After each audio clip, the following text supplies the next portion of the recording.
I'm Greg Rogers, and I'm in the bookshop and coffee shop that's downstairs from where I live.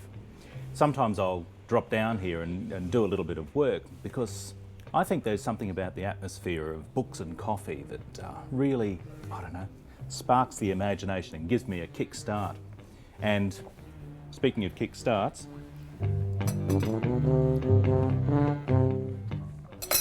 I'd better get going.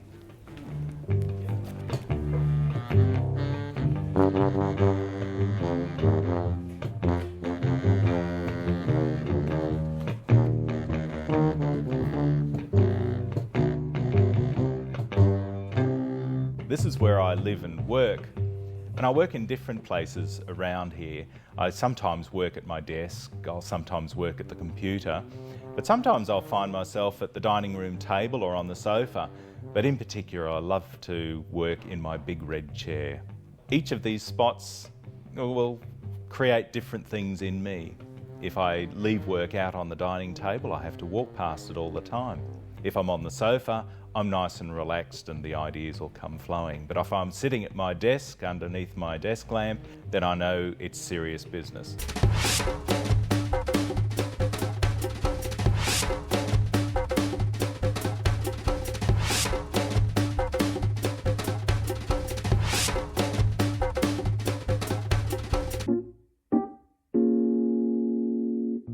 I write and illustrate books for children of many ages, from preschool right up to teenage. They can be children's picture books, they can be anthologies, they can be chapter books, they can be fiction or non-fiction.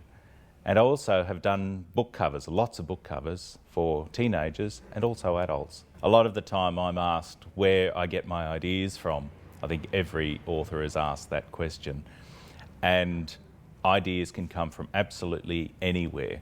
I'll get my ideas from reading books or looking at pictures, maybe going to an art gallery, watching movies. I collect antiques, so sometimes I can get ideas from that. Going out for a walk, watching people, sitting in a cafe and just watching people walk by.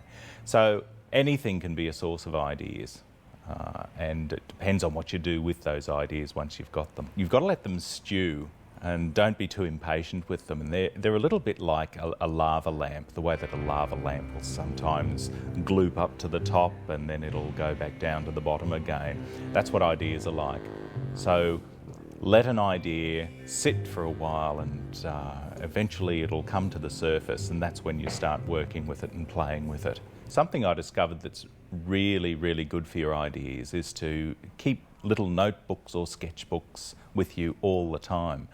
They're kind of like a storage container or like a toy box, because the way we like rattling around in a toy box and coming out with our favourite toys, this is what your sketchbook is all about. And I carry my sketchbook with a pencil wherever I go, because if I see something or hear something or an idea pops into my mind, I'll write that down or sketch that in my sketchbook straight away, and it's there forever, and I can dip into that whenever I want. When I decide I want to work on one of those ideas in my sketchbook and I want to develop it even further, perhaps even to a full story, I'll go in and concentrate on developing maybe a character or a place or something like that. And from there I work in little sketches, little ideas, and start assembling something from there. You've got to play with ideas and let them develop and let them have their own space and live on their own as well.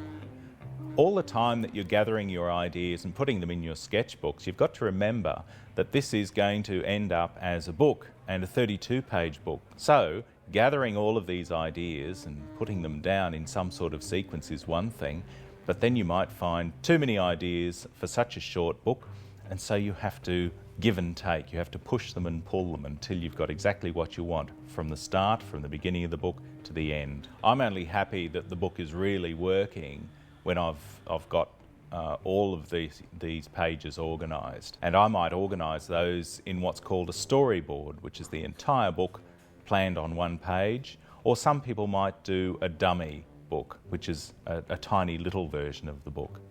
And at that time, that's when I might show the publisher how things are going.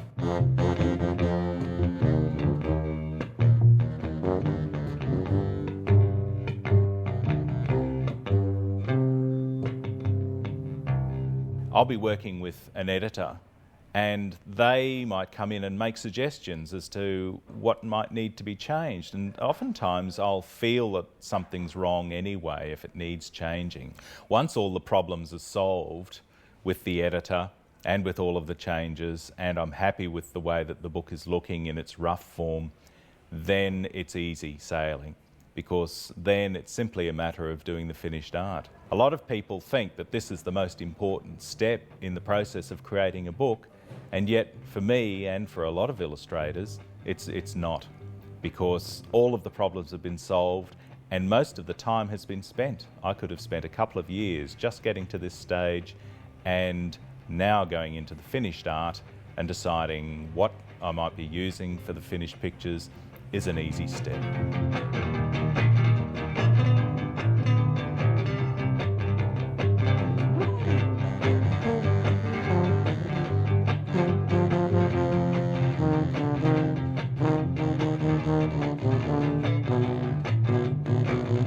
Despite the fact that illustration can be a lot of fun, it is after all a job. And so you've got to take things very seriously. Remember, you are working with a professional publisher, and you've got things like deadlines which you have to adhere to, or at least try to adhere to. So it is your profession, it is your job, and you do have to take it very seriously. But I don't think you can be a good illustrator unless you have a sense of play. And one of the best ways of getting simple ideas onto a page, into a successful picture book, is for you to play with ideas. So don't ever lose your sense of play. If you've got something to work with, if you've got a little idea, let it live, toss it around, and lose your idea completely. And there's something really important I want to say, and I'm not quite sure how it'll come out. It'll come out. The key word here is play. You've got to play with your ideas, and play with them as much as you want until you think things are working successfully. Does that work?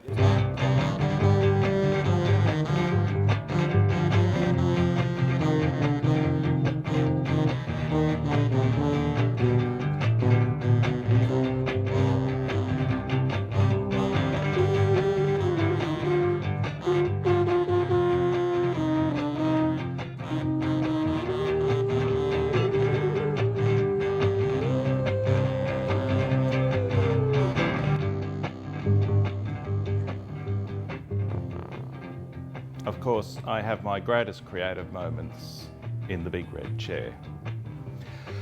Now off you go, I'm working.